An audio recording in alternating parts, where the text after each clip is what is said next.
हरे कृष्णा। आज हनुमान जयंती है।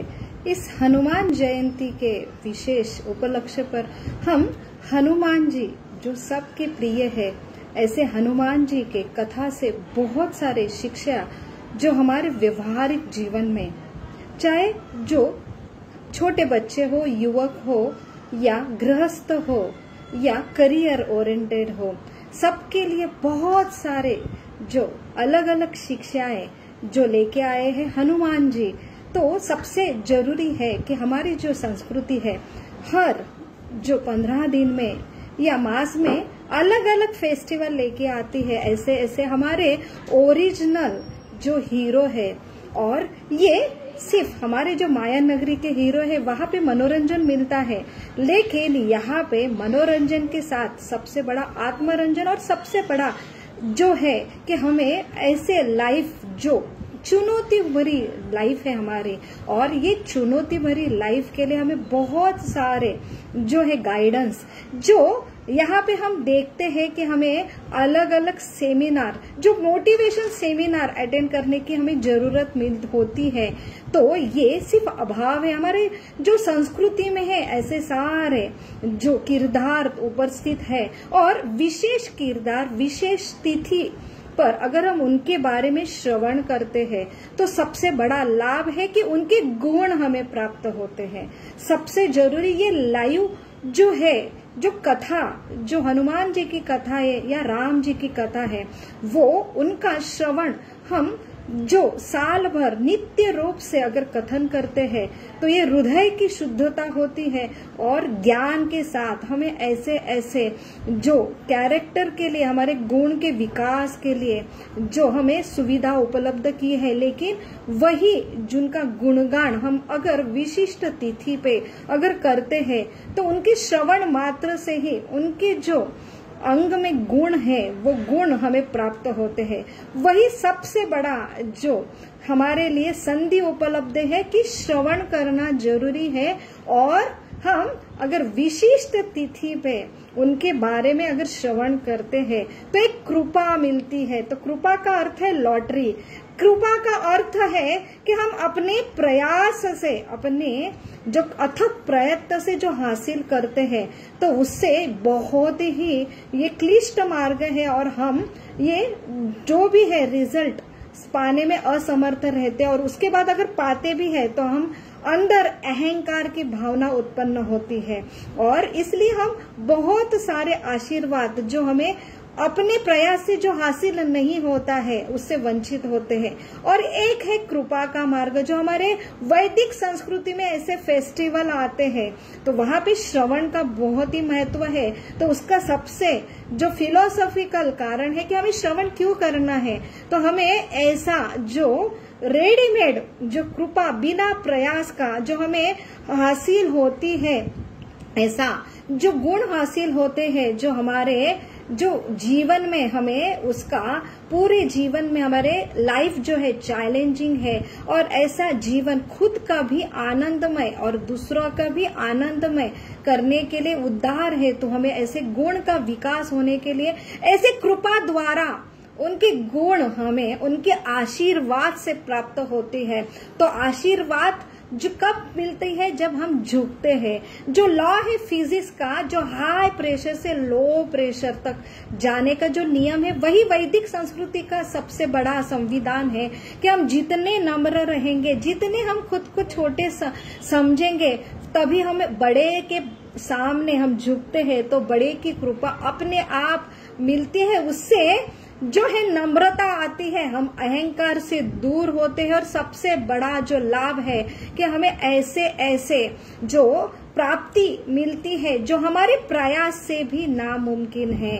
तो वही है एक सबसे बड़ा भक्ति योग का जो है फिलॉसफी, जो तत्व ज्ञान कि हमने जो है कि हमें कृपा मिलती है। ऐसे विशिष्ट जो हमारे भगवान और भगवान के जो भक्त हैं, उनके जन्मदिन के तिथि पर हम उनके बारे में श्रवण करते हैं।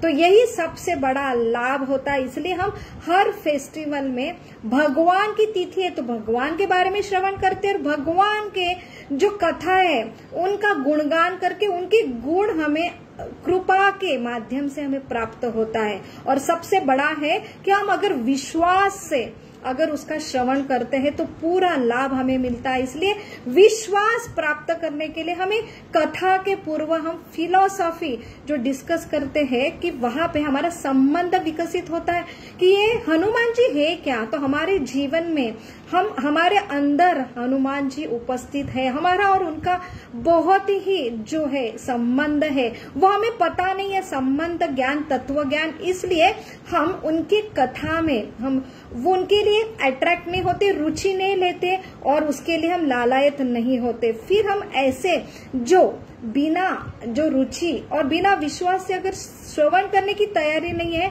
और अगर सुनते भी है तो उसका लाभ हमें पूर्णतया नहीं प्राप्त होता। इसलिए सारे फेस्टिवल में हमें कथा सुनना जरूरी है, लेकिन कथा के पूर्व में हम संबंध ज्ञान तत्व ज्ञान जो यहाँ पे डिस्कस करते हैं, तो वही तत्व ज्ञान और हनुमान जी की कथा हम यहाँ पे आज सुनने का प्रयास करेंगे।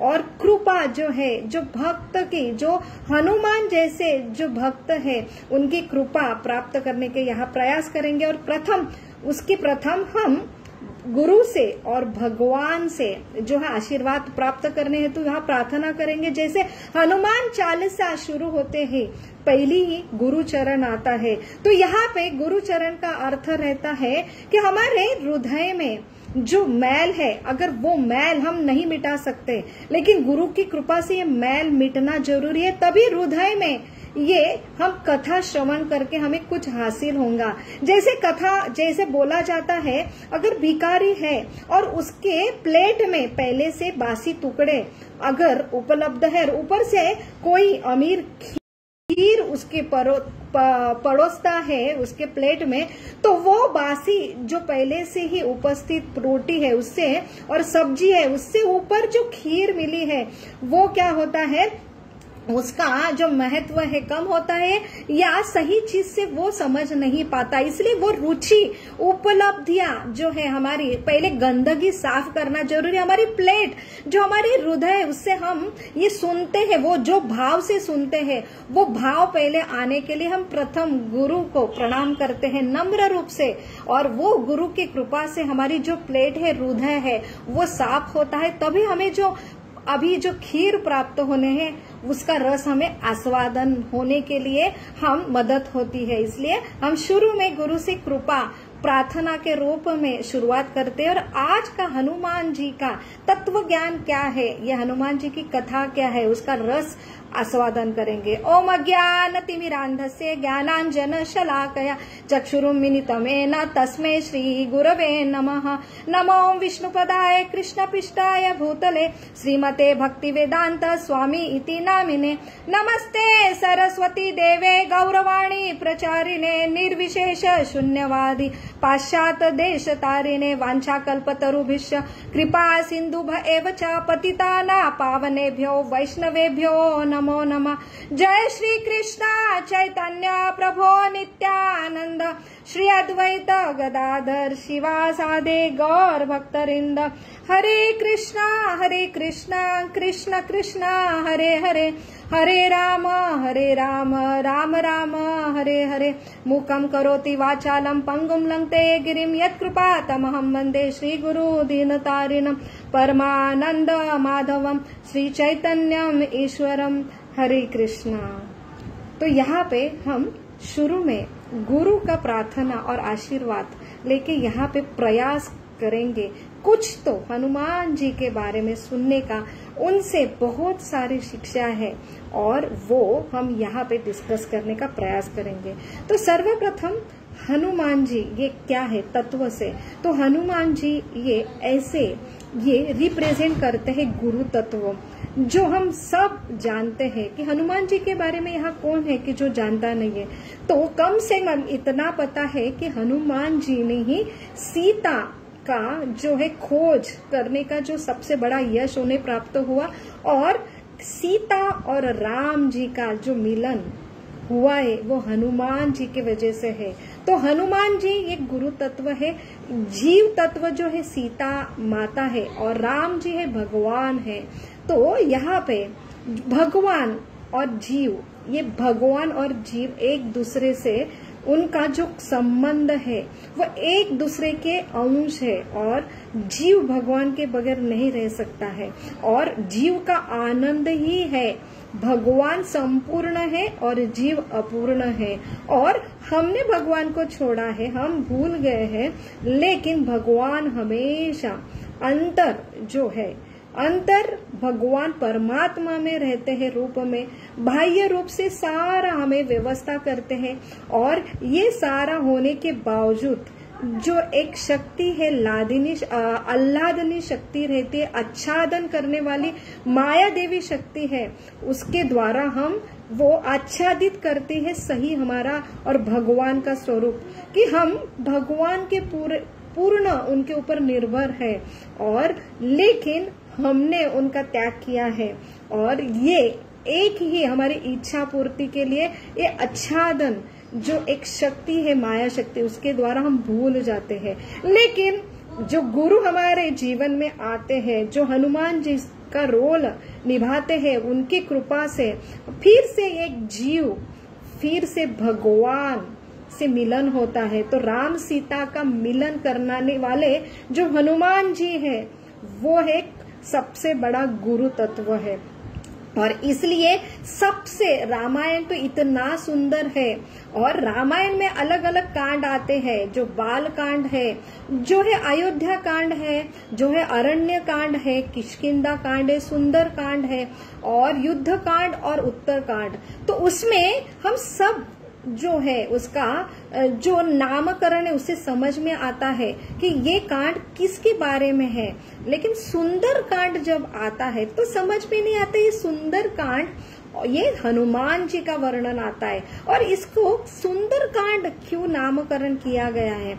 तो हनुमान जी ये दिखने में तो ऐसे सुंदर नहीं है, लेकिन उनका जो कार्य है, उनके जो गुण है, वो जो है वो सुंदरता का ही प्रतीक है।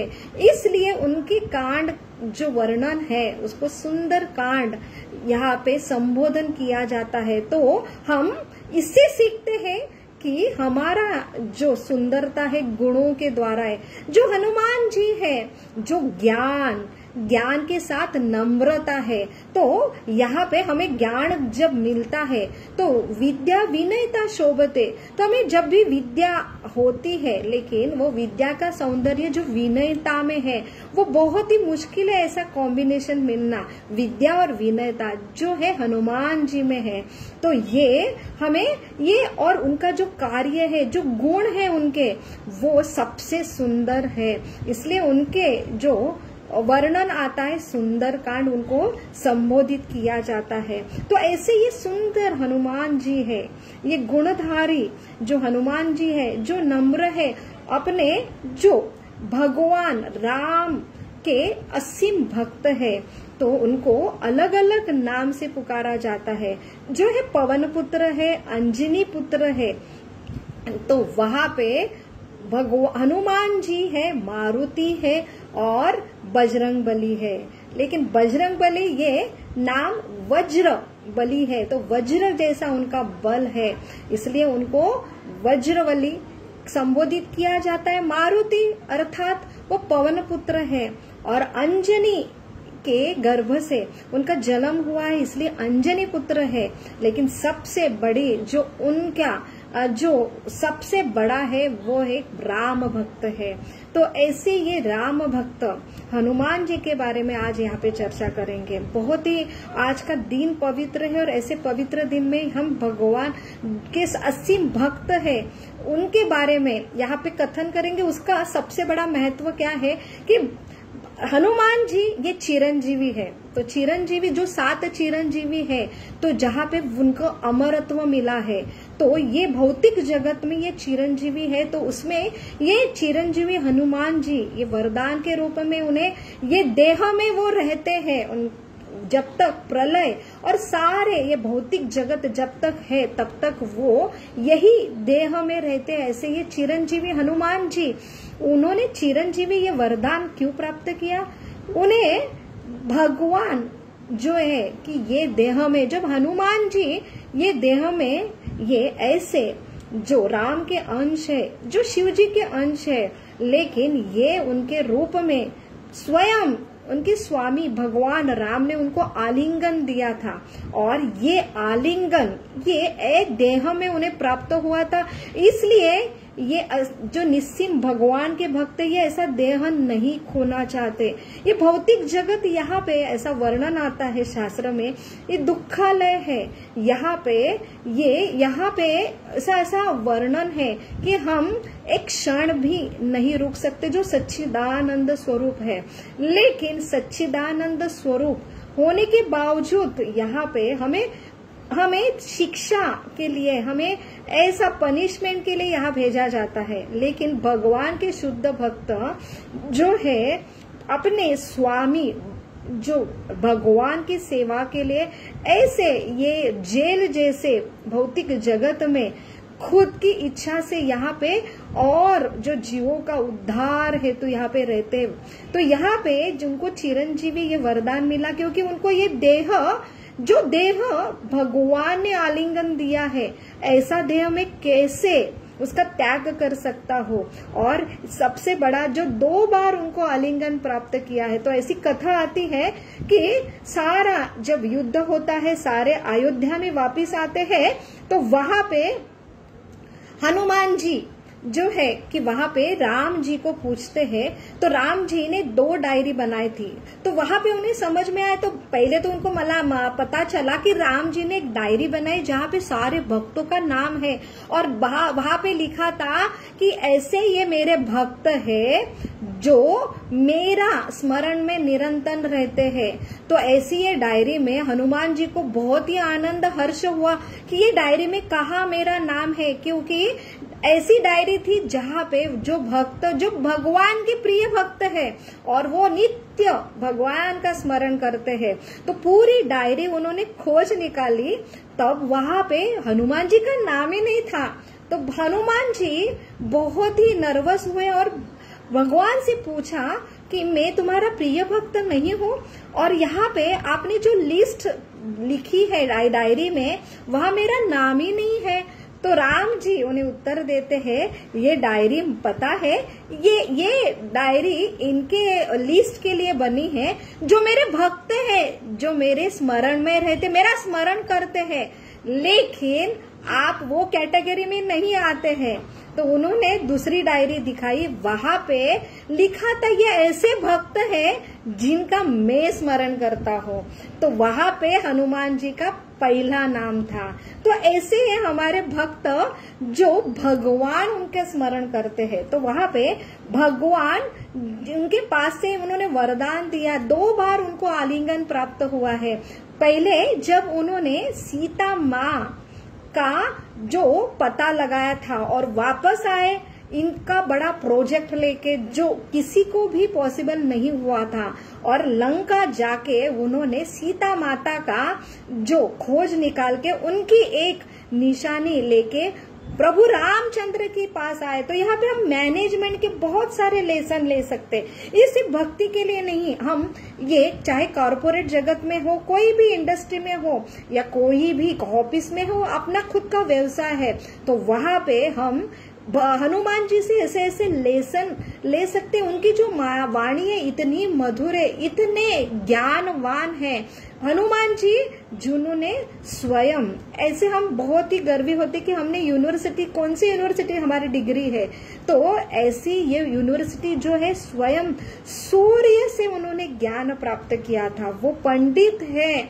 और फिर भी उनके बोली में इतना मधुरता है। और सिर्फ पांडित्य, नॉलेज, मधुरता इतना ही काफी नहीं, आप कैसे प्रेजेंट कर रहे हो ये भी बहुत ही जरूरी है। और वहां पे आप कितने प्रेजेंट सेंट में आप रहते हो, जो सिचुएशन क्या है, और वो सिचुएशन से आप आपका जो मत कैसे देते हो, जो वहां पे सबसे जरूरी आपका मत। और ऐसी परिस्थिति वहां पे जब राम जी को मिलने के लिए आते, ये समाचार लेके कि सीता माता का पता लग गया है, और वहां पे वो अपने स्वामी के बारे में पहले सोचते हैं कि मेरे स्वामी इतने सीता माता के वीर में हैं कि अभी वो कि मैं अगर जाता हूँ तो मुझे देख के ही, अगर मैंने सीता ये नाम भी लिया तो उनको लगेगा कि सीता नहीं है, तो वो वहां पे व्याकुल हो जाएगा, पता नहीं क्या हो जाएगा। तो इसलिए मैंने सीता माता का जो पता लगाया उसका मैसेज में कैसा दूं, तो बहुत ही चतुरता से वहां पे जो परिस्थिति है और वहां पे सबसे बड़ा टारगेट है कि मैं मेरे स्वामी को प्रसन्न कैसे करूं, वहां पे वो मैसेज देते हैं कि मिल गई सीता। तो वहां पे मिल गई, ये पहला नाम वाक्य आता है फिर सीता का। तो वहां पे प्रभु रामचंद्र उनको गले लगाते हैं, वो उनका पहला जो भगवान से मिलन है, वो शरीर स्पर्श किया है और आलिंगन मेरे स्वामी में दिया है, ये एक है। और वहां पे दूसरी बार जब अयोध्या में जब वापस आते हैं सीता मैया और प्रभु रामचंद्र, जो अयोध्या में एक राज्य कर रहे हैं, बहुत ही खुशहाली वातावरण है, वहां पे इनकी छोटी सी बहुत ही मधुर कथा आते हैं कि वो कितना अपने स्वामी के लिए समर्पित है और कितना स्वामी को आनंद देने के लिए प्रयास कर रहे हैं, उनका कितना समर्पण है। तो वहां पे इतनी सुंदर कथा है कि एक बार हनुमान जी झांकते हैं और वहां पे उनके महल में सीता महारानी अपने सिंदूर लगा रही है भांग में, और वहां पे वो तो ब्रह्मचारी हो, समझ नहीं पाते हैं कि सीता मैया है वो ये भांग क्यों लगाती है, उसका मतलब क्या है। तो सीता मैया को पूछते हैं, माँ ये आप भांग क्यों लगा रहे हैं। तो वहां पे सीता मैया उत्तर देते हैं, अब ये ब्रह्मचारी को क्या समझाए, और ब्रह्मचारी को उत्तर देते, क्यों नहीं, सिर्फ मेरे पति इससे खुश होते हैं इसलिए मैं सिंदूर लगाती हूँ। ये एक बात वो जानते हैं कि राम जी को आनंद देने के लिए इतना सा छोटा सा सिंदूर से इतनी खुशी मिलती है, तो वो सिंदूर लेके पूरे अपने शरीर को क्या करते, आच्छादित करते हैं और दरबार में जाते हैं बहुत ही उत्साह से कि अभी प्रभु रामचंद्र कितने खुश होंगे ये सिंदूर देखे, क्योंकि उन्हें इतना ही पता था सिंदूर और प्रभु रामचंद्र का आनंद, और वो एक ही पॉइंट था कि मुझे भगवान को आनंद देना है, और इसलिए वो दरबार में छलांग लिए। अचानक ऐसा कोई विचित्र प्राणी आ गया है जो पूरा लाल लाल है और समझ भी नहीं आ रहा था, सब हक्के बक्के हो गए कि ये कौन है। और तब जाके हनुमान जी अपना पहचान देते, और मैं तो हनुमान जी हूँ। प्रभु रामचंद्र पूछते हैं, ये आपने हुलिया क्यों बना लिया है। तब वो उत्तर देते हैं कि सीता मैया ने तो बताया, एक छोटे से सिंदूर की बिंदु से आप इतने आनंदित होते, प्रसन्न रहते। ऐसी सीता मैया बोलती, दिन भर मेरे पति प्रसन्न होते हैं, अगर मैं पूरा ही सिंदूर पूरे शरीर पे लगाऊं तो आप दिन भर कितने प्रसन्न होंगे। तो ये है हनुमान जी का भाव, और तब ये भाव देखे प्रभु रामचंद्र उनको गले लगाते हैं और आलिंगन देते हैं, और वही वो कृतज्ञता कि मेरे स्वामी ने मुझे गले लगाए। इससे बेहतर क्या है एक सेवक के लिए, वही एक अंश है हम भगवान के, और भगवान हमारे आनंद के लिए सब कुछ करते हैं स्वामी होके भी। तो ये सेवक का भाव होना चाहिए कि मैं भी कितना आनंद दूं। यह ये आध्यात्मिक जगत, स्वामी सेवक को आनंद देना चाहता है और सेवक स्वामी को आनंद देना चाहता है, उसमें कंपटीशन होती है। और वही एक कि मेरे शरीर को स्पर्श किया, ये शरीर में कैसा त्याग हो, भले ये भौतिक जगत में कितना ये दावाग्नि है, तो यहाँ पे एक पनिशमेंट कहा जाता है, लेकिन फिर भी मेरे स्वामी ने मुझे स्पर्श किया हुआ देह में कैसा त्याग करूं। और वहां पे वो प्रतिज्ञा लेते कि जब तक राम का नाम है, जब तक राम की कथा ये भौतिक जगत में चलती है, वहां पे मैं उपस्थित हूँ। तो यहाँ पे जब जब राम कथा होती वहां पे हनुमान जी होते हैं। और प्रतिज्ञा भगवान भी कहते हैं जहां जहां हनुमान जी की कथा होती वहां पे मैं उपस्थित होता हूँ। तो भगवान की कथा से भी भक्तों की कथा, ये भगवान उससे ज्यादा प्रसन्न होते हैं। तो वही आज का जो तत्व ज्ञान की हम भक्तों के बारे में चर्चा करते हैं, भगवान प्रसन्न होते, वो कृपा होती है और उनके गुण जो है हमें अपने हृदय में हम धारण कर सकते हैं। सबसे बड़ा गुण है नम्रता, और दूसरा है कि हमने दूसरे के प्रसन्न के लिए काम करना चाहिए। यही हमारा जीवन तत्व होना चाहिए। ये हमें हनुमान जी के जो है व्यवहार से, उनके कथा से हमें समझ में आता है। तो अभी आते हैं कि हनुमान जी को राम का भी अंश बताया जाता है, उनके जन्म की कथा के बारे में, और शिव जी का भी अंश बताया जाता है। तो वहां पे ऐसी दो कथा आते तो हम कंफ्यूज होते कि ऐसा क्या है। तो उसके लिए जो रामायण है, जो अलग अलग भगवान की कथा है, अलग अलग कल्प में जब आती है तो थोड़ा थोड़ा उनमें डिफरेंस होता है। और ये ऋषि मुनियों ने लिखा है, जो रामचरित मानस है जो तुलसीदास ने लिखा है, तो वहां पे अलग अलग ऋषियां मेडिटेशन में जाते तो अलग अलग कल्प में जो कथा आती है वो उनका वर्णन आता है, इसलिए हमें अलग अलग वर्णन आता है। तो ये अलग अलग कल्प में जो कथा हो रही है उसमें थोड़े से बदल होते। तो राम जी का अंश है जब कौशल्या माता, जब दशरथ जी यज्ञ करते हैं और यज्ञ पुरुष में जो खीर प्राप्त होती है और उसके जो कौशल्या वाला हिस्सा है वो गरुड़ जी लेके जाते, वो अंजनी को होता है प्राप्त, इसलिए ये राम जी का अंश कहला जाता है। और एक जगह ऐसी कथा आती है कि अंजनी को जो है गौतम ऋषि ने शाप दिया है और उसको शाप मिला है कि वो जो है विवाह के पहले ही जो माँ बनने वाली है, और इसके लिए वो घोर तपस्या में एक गुफा में रहती है जहाँ पे कोई उसे स्पर्श ना करे, और शिव जी की तपस्या में वो लीन है। वहां पे एक छोटा सा जो होल है उसमें जो शिव जी है, शिव जी का जो अंश है वो पवन जो वायु द्वारा वहां पे अंजनी को कान से मंत्र देते हैं और वहां पे उनको स्पर्श होता है, उससे जो है गर्भ तैयार होता है, इसलिए वो पवन पुत्र भी है और शिव जी के अंश भी है।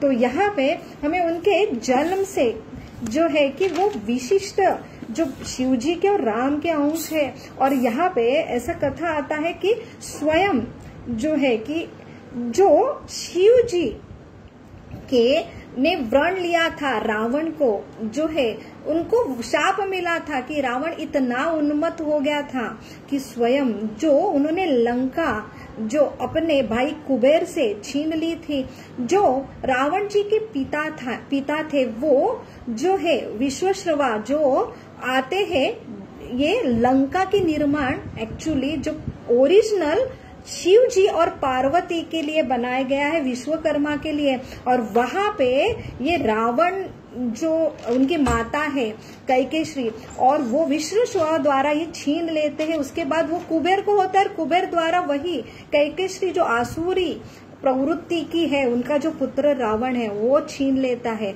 तो वहां पे और ऐसे ऐसे कुकर्म द्वारा रावण अलग अलग शाप द्वारा उन्हें ये मृत्यु एक वानर सबसे बड़ा कंट्रीब्यूशन होगा। और ये जो है शिव जी और पार्वती, जो पार्वती की इच्छा थी ऐसा महल चाहिए, और उनसे वो छीन लेके यहाँ पे कब्जा किए हुए रावण को मारने के लिए सबसे बड़ा प्रयोजन है, वो रूप में ये है हनुमान जी का जन्म।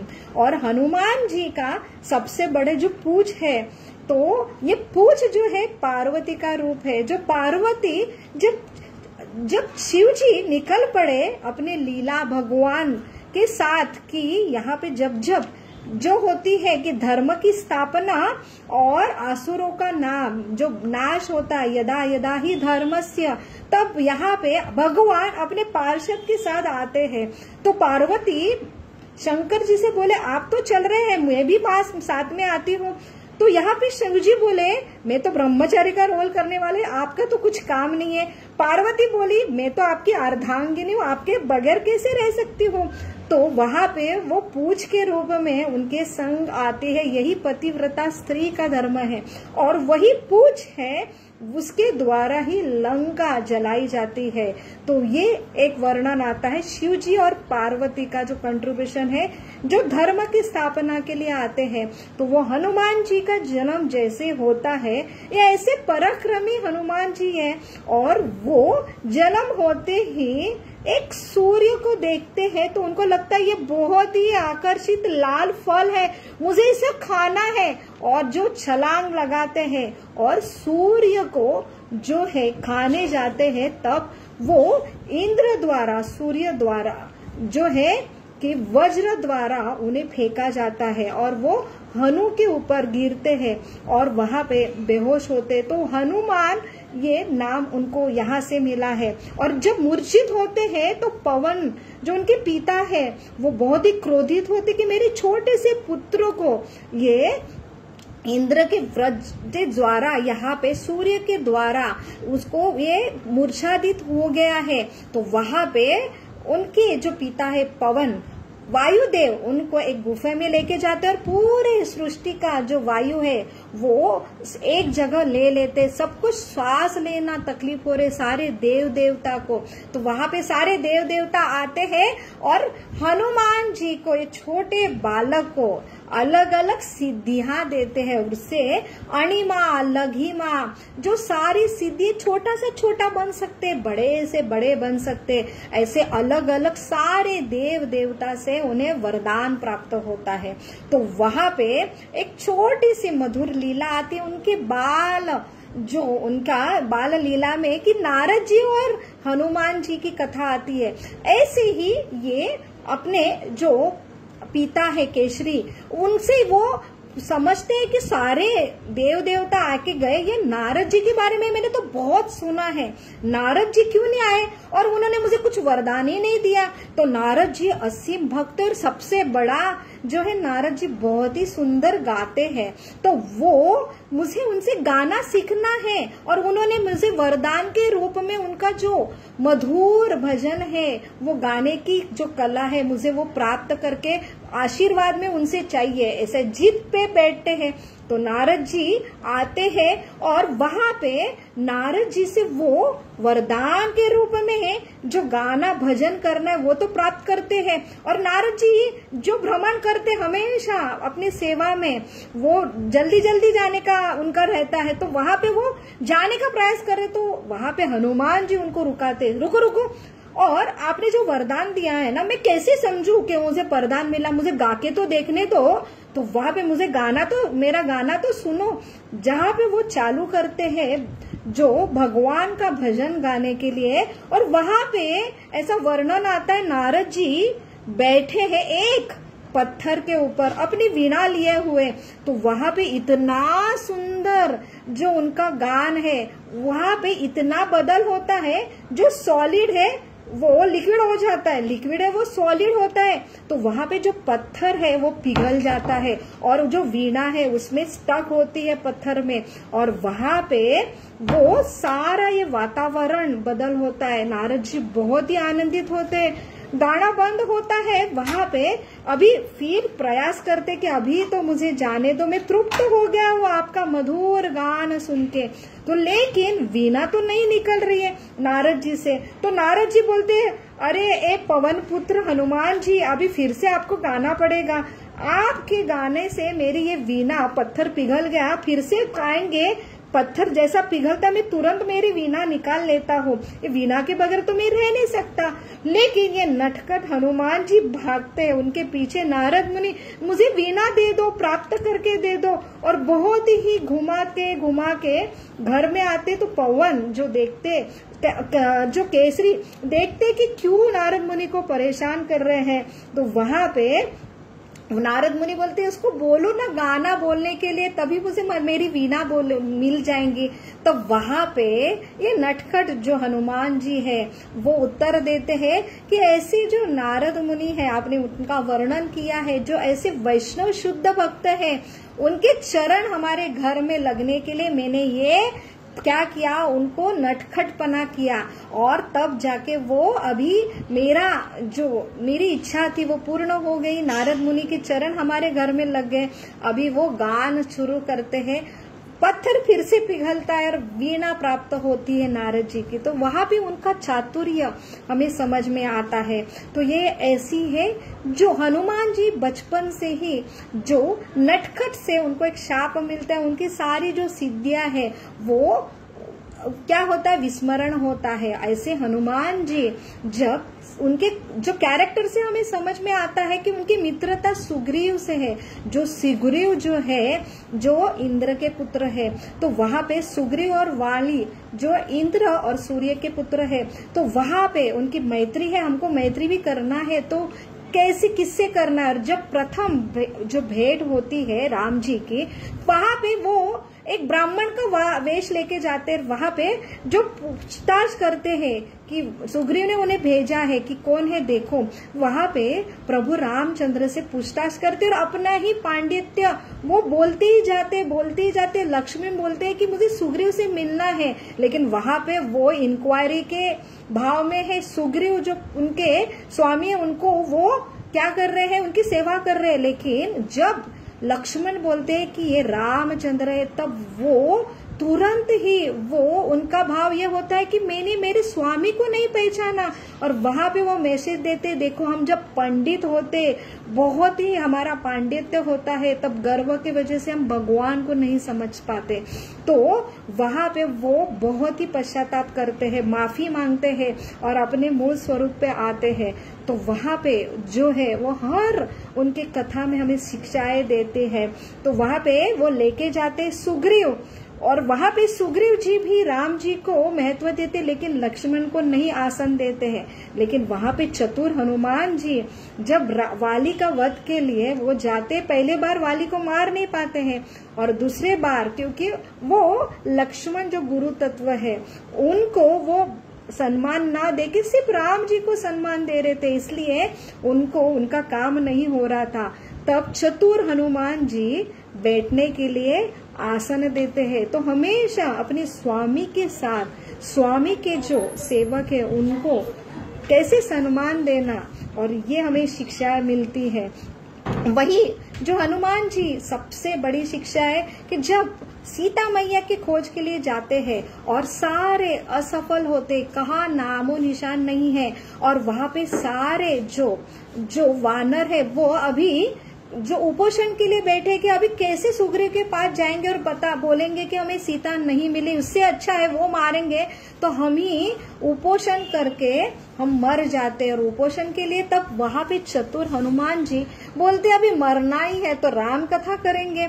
और राम कथा करके करके जब जटायु का नाम आता है, वहां पे वो नाम सुन के जो जटायु का बड़े भाई है संपादी, वहां पे जटायु का नाम मिलते ही वहां पे संपादी की उनकी मुलाकात होती है, तो रास्ता मिल जाता है। संपादी वही है कि उनको उनके पंख कट गए थे और वहां पे उनको वरदान मिला था कि जब आप एक भगवान के निश्चिंत भक्त आएंगे और उनके द्वारा ही उनकी जब आपकी मुलाकात होंगी तब आपको ये पंख होंगे प्राप्त। तब वहां पे उनके पास ऐसी शक्ति थी कि वो बड़े से बड़े उन्होंने दृष्टि थी कि उन्होंने वो जटायु का वर्णन किया कि कैसे जटायु मेरे भाई ने जो है जो लंकापति है रावण का जो अपहरण किया सीता मैया का, और उनका क्या हुआ, और वो अपनी दृष्टि से बता पाए कि अभी कहाँ पे जो है सीता महारानी को रखा गया है, वहां पे उनको एड्रेस मिलता है। तो यहाँ पे वो हमको लेसन देते हैं कि चाहे जीवन में कितनी विफलता हो, लेकिन हमने मायूस नहीं होना है, हमेशा राम कथा करना है, तभी हमें जो सॉल्यूशन सही सॉल्यूशन होता है। अभी सबसे बड़े लेसन हमें प्राप्त होते हैं जब पता तो मिल गया है जो हमें हमारे जीवन में हम ढूंढ रहे हैं, और वो रास्ता मिलने पर बड़े बड़े जो है चैलेंजेस आते हैं। तो सबसे बड़ा अभी रास्ता तो मिल गया है, जीवन का सबसे बड़ा महत्वपूर्ण लक्ष्य था कि सीता को खोज निकालना, और सीता की खोज के लिए अभी भगवान की कृपा से रास्ता मिल गया, लेकिन बहुत ही कठिन रास्ता है जो हम देखते, हम तो चुन लेते हमको डॉक्टर बनना है, इंजीनियर बनना है, और उसके लिए बहुत बड़ी चुनौती है। तो वो हमें हनुमान जी सिखाते हैं, जो है 100 योजन समुद्र पार करना। तो वहां पे हमें ऐसे जो जामवंत है, जो रिप्रेजेंट करते हैं मोटिवेटर, हमारे जीवन में ऐसे मोटिवेटर होना चाहिए जो हमें क्या हो, हमारे अंदर की शक्तियां जो है वो इंस्पायर करे कि आप में काबिलियत है। तो यहाँ पे ऐसे लोगों का हमने संग करना चाहिए, ऐसे लोगों को हमने गुरु बनाना चाहिए जो हमें मोटिवेट करे। तो वहां पे अंगद जो है वो बोलता है मैं तो छलांग मारूंगा 100 योजन, वापस नहीं आ पाऊंगा।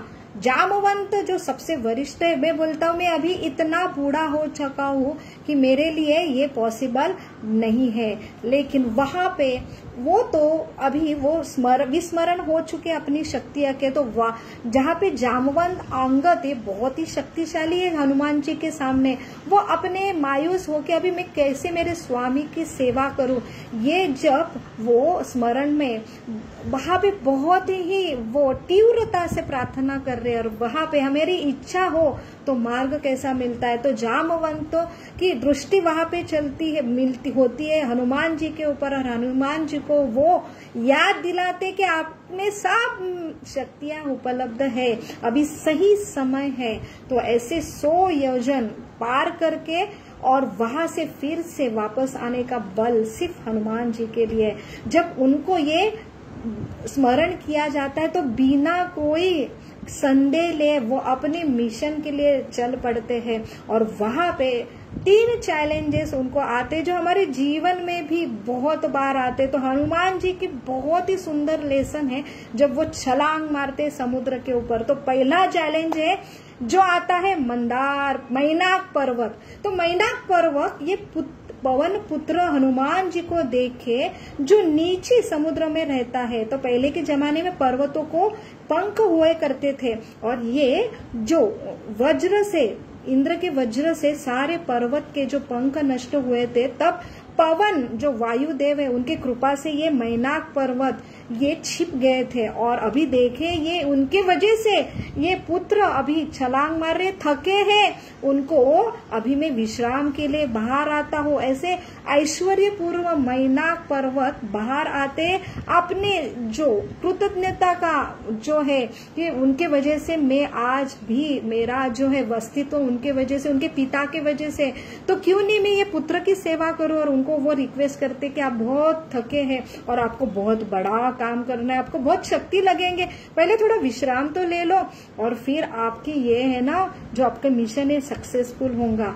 तो वहां पे वो सिर्फ टच करते हैं, जो रिस्पेक्ट दिया है। लेकिन हमारा सबसे बड़ी चुनौती है कि हमें जो प्रलोभन आते हैं, जैसे हम कुछ मिशन के लिए हम जाते हैं, तैयार करते, पढ़ाई भी है, प्रलोभन आते जो है अलग अलग सोशल मीडिया, जो अलग अलग हमारे जो व्यवधान आते, प्रलोभन आते, उसमें हम तुरंत उसको क्या हो जाते, प्रलोभन के शिकार होते हैं।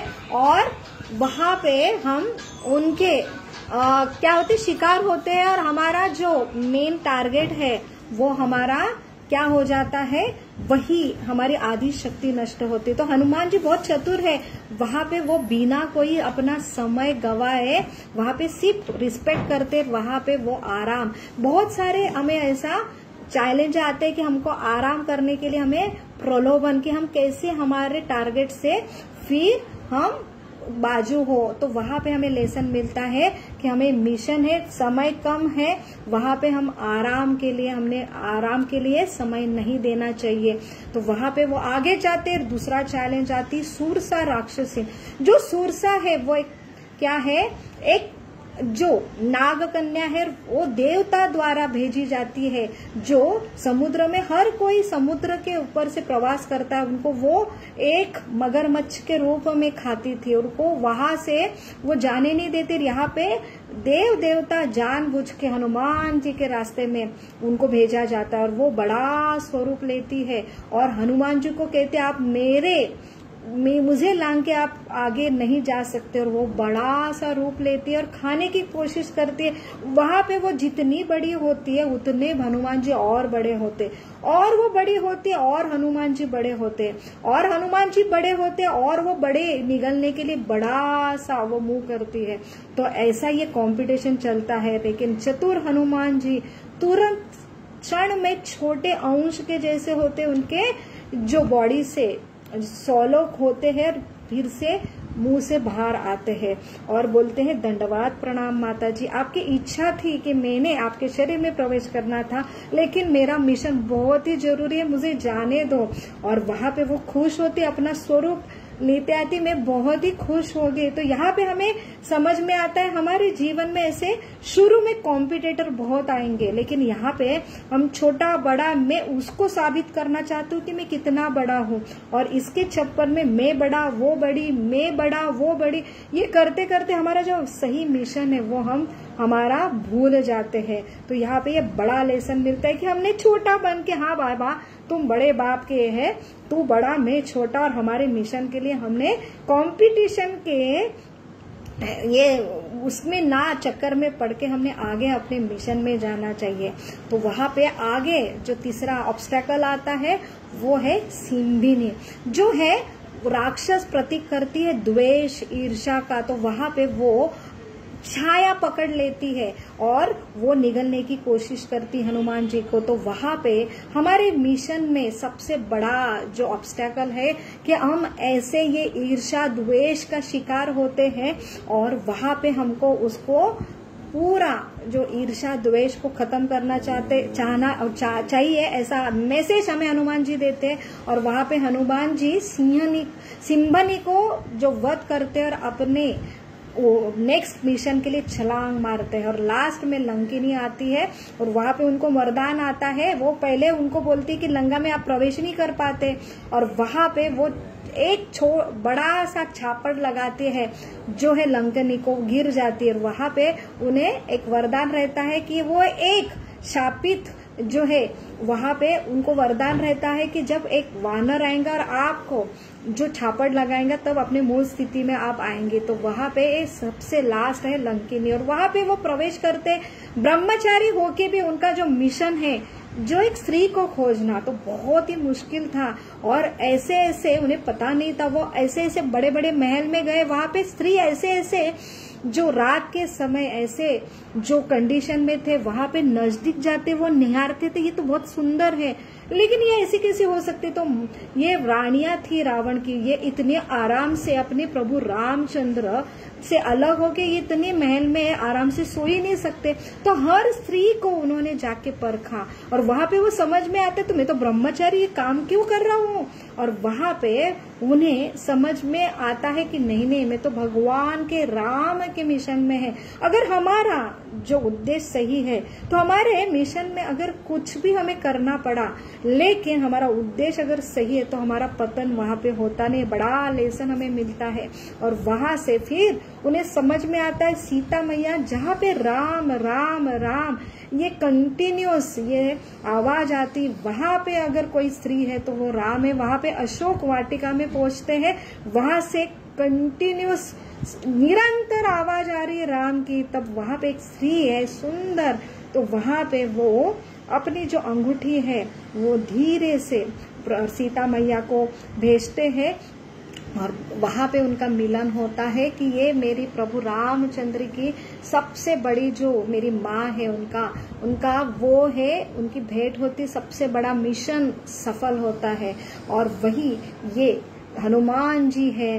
तो वहां पे हमें ऐसे, ये हनुमान जी है, हमें ऐसे ऐसे जो बड़े बड़े जो शिक्षा है कि हमने जीवन में हमने हमारा वर्तणुक कैसा होना चाहिए, हमारा उद्देश्य जीवन क्या क्या होना चाहिए, जो हमारे स्वामी है।